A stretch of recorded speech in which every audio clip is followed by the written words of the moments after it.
দুই উপজাতির মানুষেরা একসঙ্গে ইহুদিদের উপর ঝাঁপিয়ে পড়ল। আচমক এই আক্রমণের জন্য প্রস্তুত ছিল না ইহুদিরা।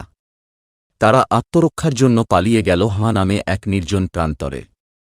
মূসা বুঝতে পারলেন, প্যালেস্তাইনে প্রবেশ করতে গেলে অন্য পথ দিয়ে প্রবেশ করতে হবে। তারা এসে পড়লেন ক্যানানিত রাজ্যের প্রান্তে। অপরিচিত ইহুদিদের দেখেই ক্যানানিতে রাজা তাদের আক্রমণ করলেন। এইবার আগে থেকেই প্রস্তুত ছিল ইহুদিরা। মূসার বুদ্ধিকৌশলে তারা পরাজিত হল। অবশেষে তারা এসে পড়লেন জর্ডান নদীর তীরে।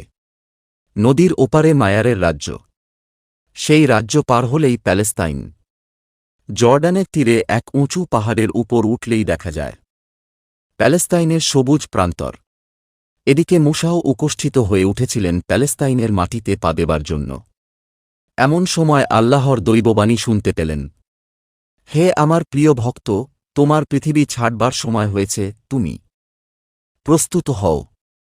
পরদিনই সমস্ত ইহুদিদেরকে আল্লাহর আদেশের কথা বললেন।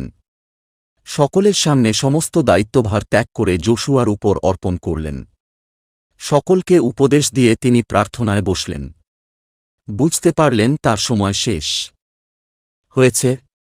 দীর্ঘ ১-২-০ বছর ধরে পৃথিবীর কত কিছুই তাই প্রত্যক্ষ করলেন। গত ৪০ বছর মেষপালক যেমন তার মেষের চালকে চালিয়ে নিয়ে বেড়ায়, তিনি তেমনি সমগ্র ইহুদি জাতিকে মিশর থেকে নিয়ে এসেছেন প্যালেস্তাইনের প্রান্তরে। জীবনে কোনদিন সুখ ভয় করেননি, বিলাসিতা করেননি। ধর্মের পথে সৎ সরল জীবন যাপন করেছেন।